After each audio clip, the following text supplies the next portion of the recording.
जोहार साथियों, मैं मुकेश बिरुआ। सरकार का कहना है कि अगली जनगणना मार्च 2027 तक पूरी हो जाएगी, यानी 2 सालों में जनगणना पूर्ण कर ली जाएगी। जनगणना की यह प्रक्रिया 16 साल बाद की जा रही है, जबकि भारत में इससे पहले प्रत्येक जनगणना 10 सालों में ही संपन्न होती आई है।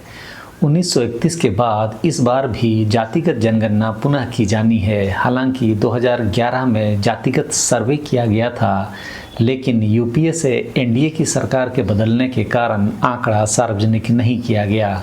दोनों चरणों की तिथियां 16 जून को अधिसूचित की जाएंगी।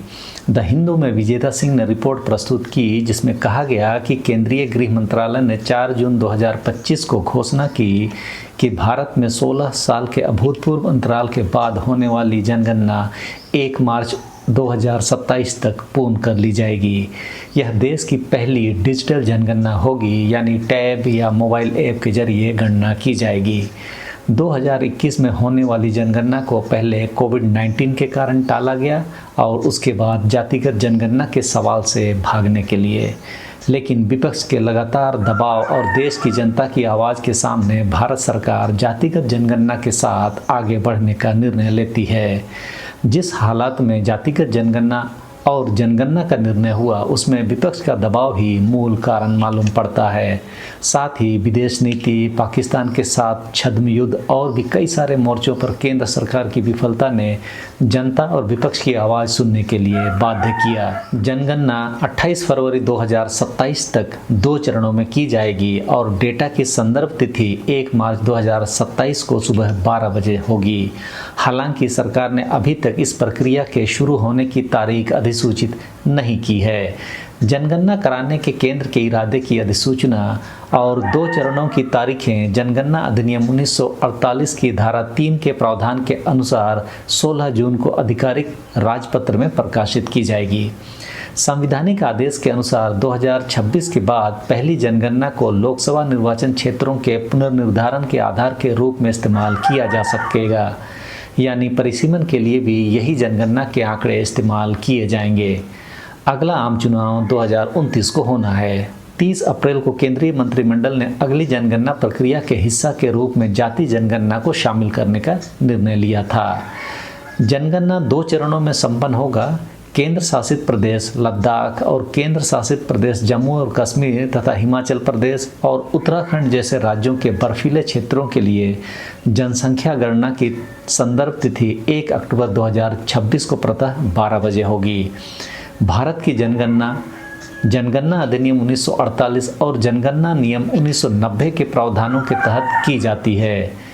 पहले चरण में घरों की सूची बनाना और आवास अनुसूची बनाना और फिर जनसंख्या गणना होती है। दोनों चरण आमतौर पर अगले वर्ष 1 अप्रैल से 28 फरवरी तक 11 महीने की अवधि में पूरे होते हैं। इस बार जाति की गणना दूसरे चरण में की जाएगी। पिछली जनगणना 2010 और 2011 में आयोजित की गई थी, जिसका पहला चरण 1 अप्रैल से 30 सितंबर 2010 के बीच तथा दूसरा चरण 9 फरवरी से 28 फरवरी 2011 के बीच पूरा हुआ था। जनगणना की प्रक्रिया भारत के राजपत्र में अधिसूचना जारी होने के साथ ही शुरू हो जाती है।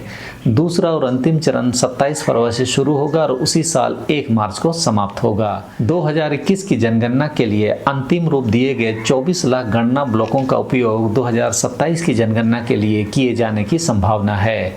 लगभग 30 लाख गणनाकर्ताओं, जिनमें बड़ी संख्या में सरकारी स्कूल के शिक्षक शामिल हैं, को मोबाइल एप्लीकेशन पर नए सिरे से प्रशिक्षित किया जाएगा, जिसे इस अभ्यास के लिए तैयार किया गया है। यानी 30 लाख सरकारी कर्मी जनगणना के लिए आंकड़े इकट्ठा करने के लिए गांव-गांव, गली-गली घूमेंगे और जनगणना के कॉलम भरेंगे। अनुसूचित जाति यानी कि एससी और अनुसूचित जनजाति यानी कि एसटी की तालिकाएं पहले भी होती थी, लेकिन इस बार उसी के बगल में जातियों को दर्ज करने के लिए एक और ड्रॉप बॉक्स जोड़े जाने की संभावना है। आदिवासी और अनुसूचित जाति इन दोनों की गणना पहले से होती आई है, तो आदिवासियों के लिए ये गणना नई नहीं है। हमारी गणना पहले भी होती रही है जाति के रूप में ही, अनुसूचित जाति और अनुसूचित जनजाति का।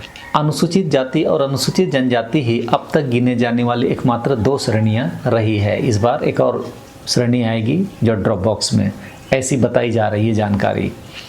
एनपीआर या राष्ट्रीय जनसंख्या रजिस्टर को अपडेट करने की कोई घोषणा नहीं की गई, जिसमें पहले से ही 119 करोड़ निवासियों का डेटाबेस है।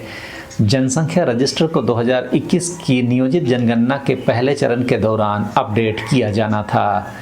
नागरिकों को स्वगणना करने का अवसर भी मिल सकता है, क्योंकि जनगणना करने वाले भारत के महापंजीयक कार्यालय मतलब रजिस्ट्रार जनरल के कार्यालय ने नियोजित 2021 की जनगणना के लिए अंग्रेजी में स्वगणना पोर्टल विकसित किया है।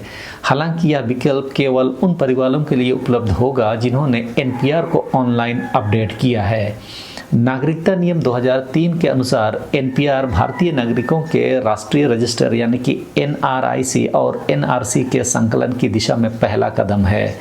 इन विवरणों के संग्रह का अतीत में कई विपक्षी शासित राज्यों द्वारा विरोध किया गया है।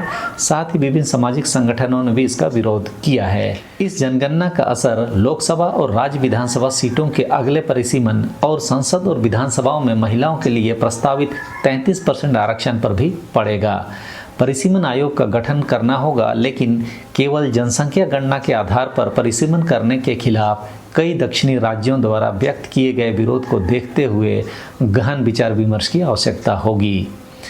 84वें संविधान संशोधन अधिनियम 2001 के अनुसार निर्वाचन क्षेत्र की सीमाओं का पुनः निर्धारण 2026 के बाद पहली जनगणना के जनसंख्या आंकड़ों के आधार पर किया जाना है। वर्तमान सीटें 1971 की जनगणना के आंकड़ों के आधार पर बनाई गई है।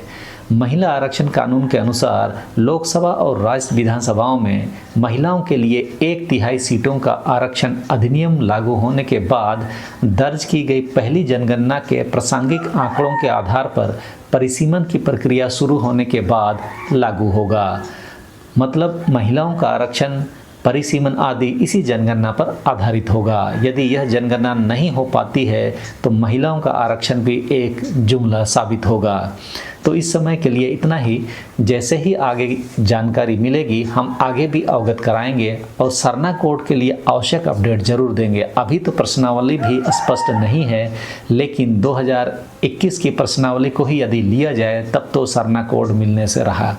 सरना कोड नहीं तो जनगणना नहीं का आंदोलन सुस्त पड़ा है, उसे समय रहते उठाने की जरूरत है। यदि सामाजिक संगठन ऐसा नहीं कर पा रहे हैं तो राजनीतिक संगठनों के आंदोलनों को भी ज़्यादा धार दिया जा सकता है, ताकि आवाज़ केंद्र को सुनाई दे। जनगणना के लिए पहले 6 कॉलम हिंदू, मुसलमान, सिख, ईसाई, बौद्ध और जैन इनके लिए तय है। पहले हम लोग उसके अलावा एक और कॉलम होता था अन्य धर्म एवं विश्वास, जिसमें हम लोग सरना लिखते थे, लेकिन अभी तक जो ज्ञात जानकारी मिली है उसमें कहा गया है कि वो 7वां कॉलम भी खत्म कर दिया गया है। यानी आदिवासी समुदाय को जबरन हिंदू, मुसलमान, सिख, ईसाई, बौद्ध या जैन बनाने की रणनीति मालूम होती है। अगर ऐसा होता है तो पूरे देश में आदिवासियों को अपनी पहचान के लिए आवाज़ जरूर बुलंद करनी चाहिए। सबों को धन्यवाद। जोहार।